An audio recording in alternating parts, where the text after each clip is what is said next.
Hello दोस्तों, स्वागत है आज के नए वीडियो में। तो आज के वीडियो आपको सिखाने वाले हैं चक्रवृद्धि ब्याज निकालना। जैसे प्रश्न है 4000 का 10% चक्रवृद्धि ब्याज की दर से 2 वर्ष का, कितने वर्ष का, 2 वर्ष का मिश्रधन निकालना है। यानी ब्याज के साथ साथ आपको मिश्रधन भी यानी दोनों निकालना है। आपको मूलधन दिया हुआ है, क्या दिया हुआ है, पहले यहाँ हल में क्या करेंगे, पैसे लिख लेंगे। मूलधन कितना दिया हुआ है, मूलधन दिया हुआ है आपको 4000 रुपया। 4000 रुपया ये मूलधन हो गया। ये क्या दिया हुआ है, दर दिया हुआ है, तो दर भी यहाँ पे लिख लेंगे। दर बड़ा कितना हो गया, 10% हो गया, हो गया ना। ये क्या दिया हुआ है, समय दिया हुआ है, तो समय लिख लेंगे। समय कितना है, 2 वर्ष है। हमें निकालना क्या है, तो निकालना है हमें क्या, मिश्रधन निकालना है। क्या, मिश्रधन निकालना है। तो मिश्रधन निकलेगा कैसे, आपको एकदम ध्यान से देखना है। मिश्रधन कैसे निकलता है, कैसे आपको निकालना है। तो मिश्रधन वाला फॉर्मूला होता है, उसको आप माइंड में आप फिट कर लीजिएगा।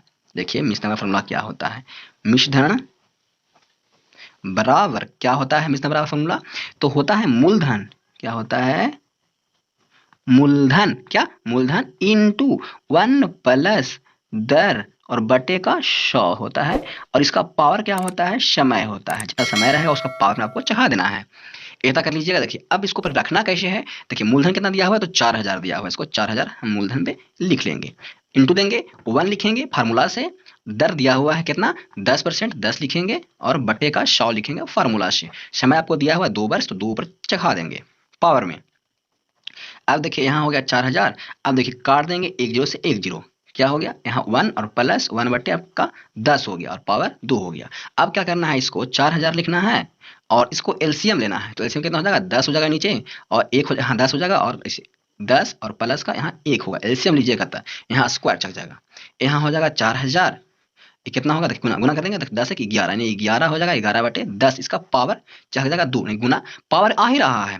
इतना करने का तो क्या करना है, यहाँ 4000 लिखना है, गुना देखिए ये 2 है ना, कि इसको 2 बार, ये जो अंक है उसको 2 बार लिखिए, नहीं स्क्वायर भी कर सकते हैं, तो स्क्वायर भी कर सकते हैं। देखिए जैसे कि 11 का स्क्वायर करिएगा 121 हो जाएगा और 10 का स्क्वायर करिएगा तो 100 हो जाएगा ना।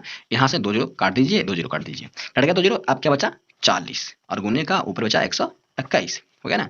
अब इसको इस संख्या से गुना करना है, यानी पहले 4 से गुना करिए, तो 4 एकम 4 और 4 दूना का 8, 4 एकम 4 और एक जीरो है, इसको बैठा दीजिए। यानी क्या हुआ, तो इतना रुपया क्या हुआ है, मिश्रधन हुआ।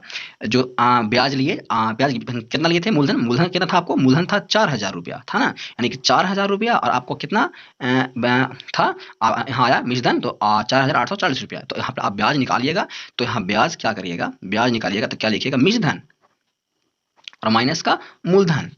मतलब आप ब्याज पता करें कि ब्याज कितना हमें हुआ है, तो मिश्रण कितना होगा, 4840 और माइनस 4000 करिएगा तो कितना आपको आ गया ब्याज, तो 840 रुपये क्या हुआ हमें, तो ये क्या, ये आपको प्रॉफिट हुआ। यानी कि ब्याज आपको, ये तो आपको मूलधन जितना आप सूद दिए थे, किसी को वस्तु थी रुपया दिए थे, वो आपको हो गया ये वाला। मगर आपको ब्याज कितना है, तो ब्याज आपको आया 840 रुपया। यही आपको ब्याज यानी कि सूद के रूप में आपको मिला है। तो समझ गए होंगे। ऐसे ही आपको क्या करना है, मिश्रधन निकालना है, आपको ब्याज निकाल दिए कि ब्याज कैसे निकालना है, तो दोनों कैसे निकालना है तो समझ गए होंगे। वीडियो को लाइक करिए, सब्सक्राइब करिए, फॉलो करिए। मिलते हैं नेक्स्ट वीडियो में नए वीडियो के साथ।